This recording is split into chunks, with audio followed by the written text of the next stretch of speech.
If you need any Xbox or PlayStation codes or anything gaming related, check the referral links down in the description. They'll take you to g2a.com. They already have a discount on most of their goods already, and with the code CHES at checkout, you can get yourself an extra 3% off as well.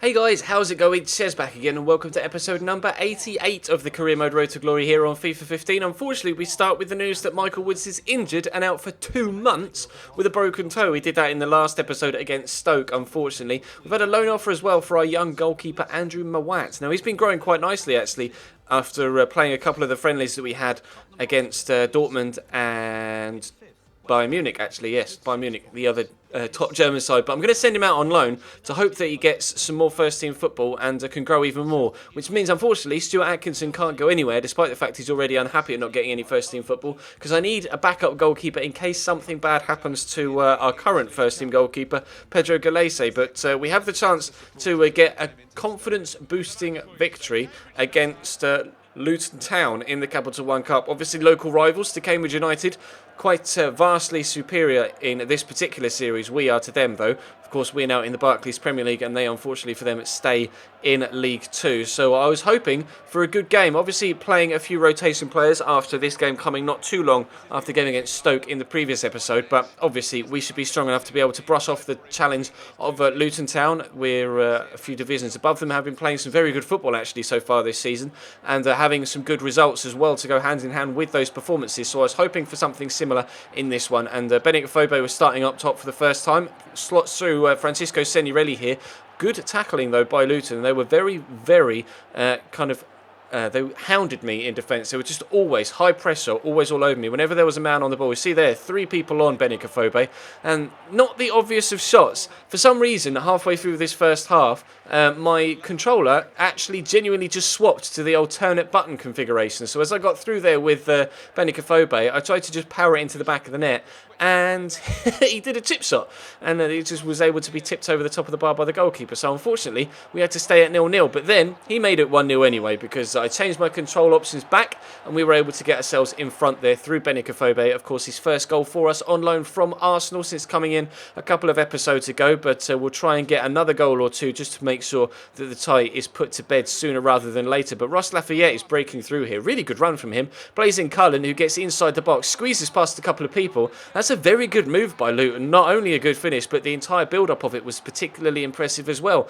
And weirdly, as I went into this game, like I said, I was expecting a comfortable game and a good result. Luton were proving a harder test than the game we had against Stoke in the previous episode. A very, very tough game here at home against against lesser opposition, but we were able to get the ball into the back of the net for a second time there, but unfortunately he was offside. Schmidt, the youngster we brought in as a free agent, unfortunately the wrong side of the defensive line there, and has his goal chalked off, and it was extremely close, as was the final chance in the Stoke game yesterday. But Luton started the second half on the front foot again. They were very strong in this one. I don't know whether it was the formation that I wasn't used to playing, a 5 at the back team, because obviously in the higher leagues we haven't necessarily come up against that too often, but they were playing their game very, very well, and Cullen's going to pick the ball up at the back post here, square it across. Drury goes up, can't quite get there, but it's going to drop to Mpanzu on the edge of the box. Plays it into Doyle, but unfortunately for him, his shot was not necessarily the most impressive I've ever seen, and it trickled past the post and out for a goal kick. So on the hour mark, Christian Pernilla pushing down the right-hand side, trying to work an opportunity to get it inside. He does so to Schmidt. Again, though, they were hounding me. There's just always a man on the ball, or always a man around the man on the ball, just trying to hassle me, and they're playing a very, very high pressure game. But I tried to do the same to them whenever they had the ball. As you can see here, we were able to steal it off them with Michael O'Halloran. Inside to Schmidt again. Brilliant first starts to take it past the 2 defenders and through the middle of them, but a top save by Mark Tyler. And then they did scramble it clear eventually, not necessarily in the best of fashions, but it got clear nonetheless, and that was obviously the intention. So Lucio Reza and actually a player that we're trying to get rid of, and Luke Berry came on at half-time, not at half-time, came on halfway through the second half to try and give me some fresh legs in the middle to get us back in in front, but actually we were very lucky there that they didn't score a goal to go 2-1 up. We've now had a goal scored apiece and now had a goal disallowed apiece for offside, although their one was a little bit more cut and thrust than the previous one. So unfortunately, after 90 minutes, we ended at 1-1. A really strange game here against Luton, but obviously with it being the Capital One Cup, that means we go to extra time. So into the extra half an hour we go, trying to get ourselves in front again if we possibly can. Weird that Luton have been the toughest test so far. It's been very strange, but I can't quite tell you why that is. But Luke Berry's in here playing in Schmidt, who's obviously the youngster, as we said. Brought him in alongside the other guy, Georgiev, who is actually my starting striker alongside Fabian Cassada as well at the minute. But with the way that Benik Afobe managed to score a good goal earlier on in the episode, he might be staking a claim for a first team place. And well, that's the best way to stake a claim for a first team place right there, to score a second impressive goal in the game to give yourselves a 2-1 lead in the 101st minute. I think Benik Afobe might be becoming my first team's partner for Fabian Cassada. We'll have to wait and see, because Georgiev has actually been playing very well as well. So we have 3 strikers at the top of their game right now, which is exactly what we need to compete in the BPL, and clearly exactly what we needed to brush off League 2 opposition in the Capital One Cup. That was the standard of their finishing for the majority of the game there. Stevenson with a chance in the very last minute. He wasn't able to take it though, and we do get a 2-1 victory in the Capital One Cup. So we're through to the next round at Luton's expense, but only just through to the next round, and I'll definitely have to raise my game for the next round of that particular competition. But we're coming towards transfer deadline day now. Big offer from QPR for Fabian Cassada, but again, I am going to turn it down. 1.4 million they offered that time around. And as you can see, we're in transfer deadline day. Some big moves so far. Chicharito going to Borussia Dortmund for a large sum of money, and Sergio Aguero for even more, £43.5 million going to Chelsea from Bayern Munich. But as you can see here in the bottom right, or could see there in the bottom right, there was a transfer from Burnley to Real Madrid for £16 million. Luke O'Neill. This is what his card used to look like.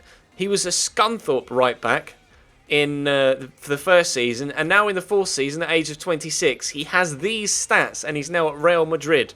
Unbelievable. It's you find occasionally that you get the odd player that glitches like that and his stats rocket up. And then with 1 hour to go, we saw another deal like that. Steinman, as you can see there, £48 million from Hamburg to Manchester United, as well as the £63 million bid or transfer from Arsenal to Bayern Munich for Mesut Ozil. But these were Steinman's stats in the first season, 59 rated at Hamburg, and as you'll be able to see in just a second, he's glitched as well, and in the fourth season he shot all the way up to 87 rated. His physical stats really don't look that impressive, as you'll be able to see when I eventually flick over the thing. They haven't really improved, but look at his technicals.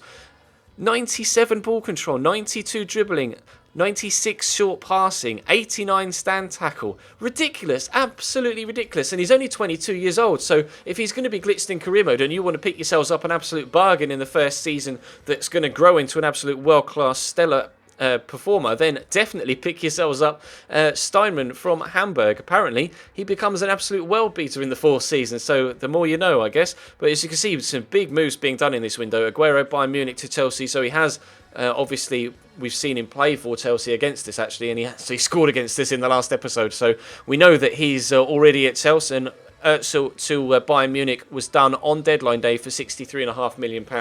Huge transfer, as was the Steinman one, to be fair, 48 million.